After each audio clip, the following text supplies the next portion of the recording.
आए हैं। और बाबा साहेब कहकर भी गए हैं, अंतिम संदेश बाबा साहेब का, कि जिस कारवां को आज आप यहाँ देख रहे हैं उसे मैं कितनी मुश्किलों और दिक्कतों के साथ लेकर यहाँ तक आया हूँ, उसका एहसास केवल मुझे है, मैं जानता हूँ। लेकिन मेरी अपने लोगों से यही अपील है कि मेरे जाने के बाद अगर आप इस कारवां को आगे नहीं बढ़ा सकते तो इसे यहीं छोड़ देना, लेकिन किसी भी हालत में ये पीछे ना जाना पाए, ये बाबा साहिब कह कर गए हैं। लेकिन अफसोस आज हम इतने सारे संख्या में हम इतने ज्यादा हो गए हैं, लेकिन बाबा साहिब के कहे अनुसार फिर भी हम अपने अधिकारों को नहीं बचा पा रहे हैं।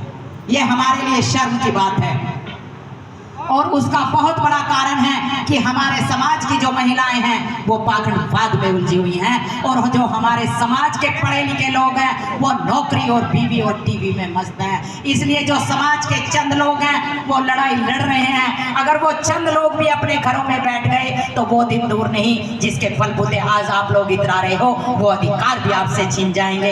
इसलिए ये राखी रावण ये कहती है कि जो समाज के चंद लोग आपके लिए लड़ाई लड़ रहे हैं, इस पूरे बहुजन समाज के लिए लड़ाई लड़ रहे हैं, आपको उनका साथ देना ही होगा, हर हाल में देना होगा। क्योंकि बाबा साहेब ने जब संविधान बनाया तो अधिकार सभी को मिले, और अधिकार छीनेंगे तो सभी के छीनेंगे, किसी एक के नहीं छीनेंगे कि वो लड़ाई लड़ रहा है उसके छीनेंगे, ये नहीं लड़ रहा है इसके छीनेंगे। इसलिए हमें संगठित होकर, हमें मजबूत होकर अपने अधिकारों को हमें बचाना होगा। और तुम्हें याद होगा ये गांव, क्योंकि श्रद्धेय शिव चरण दास जी यहाँ के जो कबीरपंथी रहे हैं वो भी बुद्ध की विचारधारा को लेकर चले।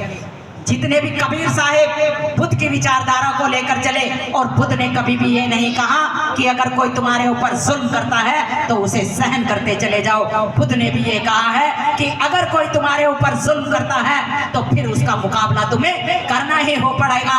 ए कारण किसी की हत्या मत करो, लेकिन अगर कोई तुम्हारी हत्या करने के लिए आता है और तुम्हें अपनी जान बचाने के लिए सामने वाले की हत्या करनी पड़ जाए तो तुम्हें करनी ही पड़ेगी। और अगर हमारे अधिकारों को कोई छीनने के लिए आएगा तो फिर हमें उनसे टक्कर देनी ही पड़ेगी। और इसलिए मैं बाबा साहेब के मिशन को लेकर गांव-गांव और शहर जाती हूँ। मैंने 4000 से भी ज्यादा मीटिंग अटेंड कर ली है। मैं बाबा साहेब के मिशन की छोटी सी कार्यकर्ता, 10-11 साल से मैंने